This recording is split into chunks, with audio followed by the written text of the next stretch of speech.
तो देखिए kingdom Plantae जगत पादप या पादप जगत कहते हैं।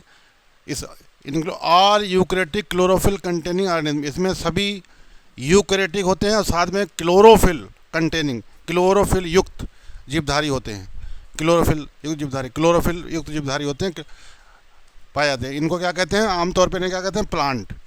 तो किंगडम प्लांटी में प्लांट आते हैं। प्लांट मतलब यूकरेटिक क्लोरोफिल कंटेनिंग ऑर्गेनिज्म, यूकरेटिक क्लोरोफिल। अब यहाँ पे कुछ किंगडम प्लांटी में जो है इंसेक्टिवोरस प्लांट भी आते हैं, कीट भक्षी पौधे आते हैं, जैसे ब्लैडर वर्ट, दूसरा वीनस फ्लाई ट्रैप। ये दो एग्जाम्पल यहाँ दिए गए हैं। ये कीट भक्षी पौधे होते हैं, ब्लैडर वर्ट और वीनस फ्लाई ट्रैप। ये इनमें खास बात होती है कि जो इंसेक्टिवोरस प्लांट होते हैं, कीट भक्षी पौधे, ये ऐसी जगह पर पाए जाते हैं जहाँ नाइट्रोजन की कमी होती है, नाइट्रोजन डेफिशिएंट प्लेसेस पर पाए जाते हैं, स्थानों पाए जाते हैं। तो नाइट्रोजन की डेफिशिएंसी को फुलफिल करने लिए, पूरा करने के लिए इनमें क्या होता है, ये क्या करते हैं, ये इंसेक्ट को खाते हैं। तो इंसेक्ट क्यों खाते हैं, क्योंकि ये नाइट्रोजन की कमी होती है, तो नाइट्रोजन की कमी को पूरा करने के कहते हैं। अब इसी में किंगडम प्लांटी में पैरासिटिक प्लांट भी होता है, कसकुटा, जिसे डोडर या अमर बेल भी कहते हैं। कसकुटा या डोडर या अमर बेल, ये दूसरे प्लांट के ऊपर पाया जाता है, दूसरे प्लांट से अपना न्यूट्रिशन लेता है। ये जो दूसरे प्लांट से अपना न्यूट्रिशन लेता है, एक स्पेशल स्ट्रक्चर से न्यूट्रिशन मतलब चूस लेता है, वो स्ट्रक्चर क्या करते हैं, हास्टोरिया होते हैं इसके अंदर। उससे क्या करता है, दूसरे प्लांट से चूषण करता जाकर है, चूषक होते जाकर है। और प्लांट में आप जानते हैं, प्लांट में जो फूड स्टोर रहता है वो किस फॉर्म में रहता है, स्टार्च के फॉर्म में फूड स्टोर रहता है। प्लांट के अंदर फूड स्टोर रहता है स्टार्च के फॉर्म में। तो किंगडम प्लांटी में कौन से प्लांट आते हैं, किंगडम प्लांटी में एल्गी आता है, ब्रायोफाइट आता है, टेरिडोफाइट आता है, जिम्नोस्पर्म, एंजियोस्पर्म, ये आते हैं। शैवाल, ब्रायोफाइटा, टेरिडोफाइट, अनावृत बीजी और आवृत बीजी आते हैं जगह। अब देखिए अल्टरनेशन ऑफ जनरेशन, इसे कहते हैं पीढ़ी एकांतरण, अल्टरनेशन ऑफ जनरेशन।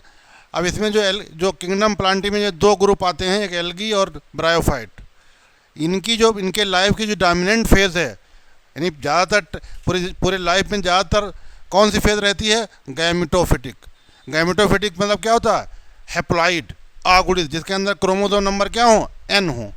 तो क्रोमोसोम नंबर जब n हो हर एक सेल के अंदर, तो वो स्टेज कहलाती है इनकी गैमेटोफिटिक, युग्मकोद्भिद अवस्था पाई जाती मेन ज़्यादातर। और दूसरी जो ग्रुप, इसमें दूसरे तीन ग्रुप जो आते हैं, टेरिडोफाइट, जिम्नोस्पर्म और एंजियोस्पर्म। टेरिडोफाइट, अनावृत बीजी और आवृत बीजी, इनकी जो लाइफ की जो डोमिनेंट फेज़ है वो क्या है, स्पोरोफिटिक, बीजाणुभिद है, जो क्या होती है, डिप्लॉइड, 2n होती, यानी हर एक सेल के अंदर क्रोमोसोम नंबर क्या होंगे, 2n होंगे। तो अब इनमें ज़्यादातर पूरी लाइफ में कौन सी स्टेज रहेगी, ये वाली। इनमें ज़्यादातर पूरी लाइफ में कौन सी स्टेज रहेगी, ये गैमेटोफिटिक, और इनमें ज़्यादातर ये रहेगी। तो अब क्या होता है, देखिए अगर हम एल्गी और ब्रायोफाइट में देखें, एल्गी और ब्रायोफाइट में क्या होता है कि जो गैमेटोफाइट होता है, जो मेन प्लांट है, क्योंकि ज़्यादातर वही रहती है, तो गैमेटोफाइट से ही गैमीट बनते हैं और गैमीट में फर्टिलाइजेशन होता है। तो देखिए 2n स्टेज यहाँ क्या आती है, थोड़े टाइम ले आती, बस 2n स्टेज आई, जो क्या बना, जब गैमीट आपस में फ्यूज़ करके फर्टिलाइजेशन हो गया और जाइगोस्पोर या जाइगोट बन गया, उसी टाइम मिले बस 2n स्टेज। डिप्लॉइड मतलब स्पोरोफिटिक, डिप्लॉइड स्टेज से थोड़े टाइम ले आती है। अब इसमें क्या हो जाएगा, मियोसिस हो जाएगा, अर्धसूत्री विभाजन हो जाएगा, और मियोसिस होने के बाद क्या बन जाएंगे, फिर से हैप्लॉइड स्पोर बन जाएंगे, और यही हैप्लॉइड स्पोर जर्मिनेट करके अंकुरित होकर क्या बना लेंगे, फिर से पौधा बना लेंगे, मेन प्लांट। तो ये अल्टरनेशन जनरेशन मतलब क्या है कि एक हैप्लॉइड फिर डिप्लॉइड, ये स्टेज बराबर आती रहती हैं, आगुड़ित और फिर द्विगुणित 2n, हैप्लॉइड होती है n और डिप्लॉइड होती है 2n। तो ये स्टेज बराबर जीवन में, लाइफ में चलती रहती हैं, इसी को कहते हैं अल्टरनेशन ऑफ जनरेशन, पीढ़ी एकांतरण, एक के बाद एक दूसरी आती रहती जाकर। अब अगर हम टेरिडोफाइट, जिम्नोस्पर्म, एंजियोस्पर्म में अगर देखें, इनमें क्या होता है, इनकी मेन प्लांट बॉडी क्या है, स्पोरोफिटिक है, यानी हर एक सेल के अंदर इनका जो स्पोरोफाइट है, प्लांट जो है मेन प्लांट क्या है, स्पोरोफाइट है। ज़्यादातर पूरी ज़िंदगी में क्या रहेगा, ये स्टेज रहेगी जाकर 2n, बीजाणुभिद। अब इसके अंदर क्या पाए जाते हैं, स्पोर मदर सेल होती हैं, उन स्पोर मदर सेल के अंदर क्या होगा, अब ये भी 2n है। और जब मियोसिस हो जाता है, ध्यान रखेंगे, मियोसिस के बाद अर्धसूत्रीय विभाजन के बाद क्या होता है, हमेशा क्रोमोसोम नंबर क्या हो जाते हैं, आधे हो जाते हैं। अब ये स्पोर बनेंगे, इसमें यहाँ 2n थे, अब यहाँ क्या हो जाएंगे, n हो जाएंगे, आधे हो जाएंगे, आधे हो जाएंगे। अब ये स्पोर यही अलग अलग स्ट्रक्चर बनाकर फिर क्या बनाते हैं, गैमीट बनाते हैं, युग्मक बनाते हैं।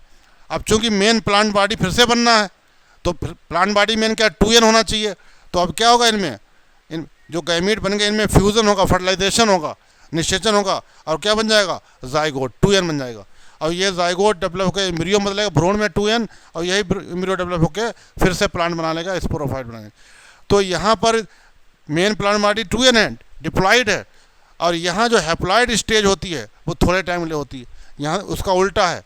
तो डिप्लॉइड, फिर हैप्लॉइड, फिर डिप्लॉइड, फिर हैप्लॉइड, इस तरह के ये चलता रहता है, इसी को कहते हैं अल्टरनेशन ऑफ जनरेशन कहते हैं।